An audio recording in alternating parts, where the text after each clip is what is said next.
November 17, 2012. This was the day when a 36-year-old fisherman named José Salvador Alvarenga, living in a small Mexican village called Costa Azul, set out into the Pacific Ocean with his companion, Ezequiel Cordoba.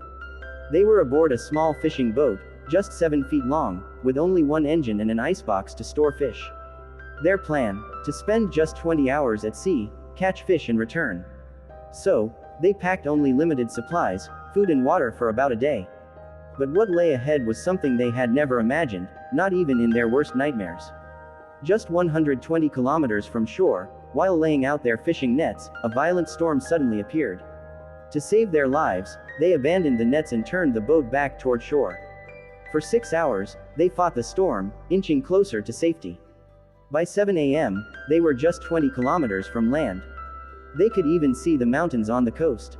But then, disaster struck. The boat's engine failed. They had no paddles, no sails, nothing to control the direction of the boat. The only thing they had was a two-way radio. They quickly contacted their boss and shared their location.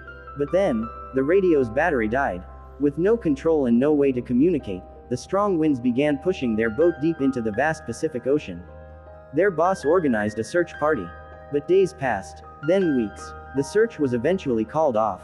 Jose and Ezequiel were now lost in the world's largest and loneliest ocean, where even the land is rare, and many islands have never seen human footprints. 5 days had passed. They were now about 450 kilometers from the coast. All around them, endless water.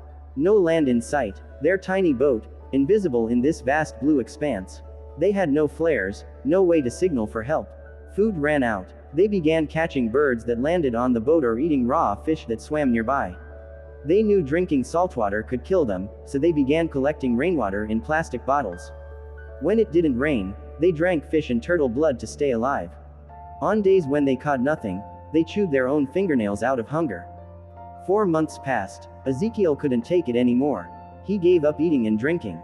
Eventually, his health deteriorated, and he passed away, leaving Jose completely alone. Now there was no one to talk to. No one to share the pain. Jose was adrift in a part of the Pacific so remote that even cargo ships rarely passed through. 6 months had passed since they left Mexico. He had lost his partner. His hope was fading. Then, one day, a miracle. He saw a cargo ship in the distance. Jose shouted, waved, did everything to get its attention. But the ship was too far away, and it passed by. Imagine that, after months of fighting death in the middle of the ocean, your one chance to be rescued disappears.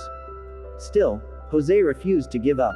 11 months had passed. He had traveled nearly 8,000 kilometers in that tiny boat. His clothes were torn, and all he had left was a thin undershirt to protect him from the sun. Then came January 30, 2014. Jose noticed coconuts floating in the water, a sign that land was near.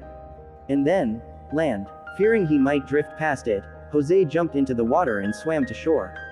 After 14 months and 438 days lost at sea, he had finally set foot on solid ground. Locals found him on Aben Atoll, a remote part of the Marshall Islands, over 11,000 kilometers from where he started. If he hadn't made it there, the next land would have been the Philippines, another 5,000 kilometers away. Jose was flown back home. But his struggle didn't end there. He published a book called 438 Days, detailing his entire survival story. However, he was then accused of murdering his companion Ezequiel Cordoba, and legal troubles followed. Despite everything, Jose unintentionally set a record no one ever wants to break, spending 438 days adrift in the world's largest ocean. This was the story of one man's unbelievable survival against all odds. If you found this story inspiring, like the video and subscribe to the channel for more incredible real-life survival stories. See you in the next video.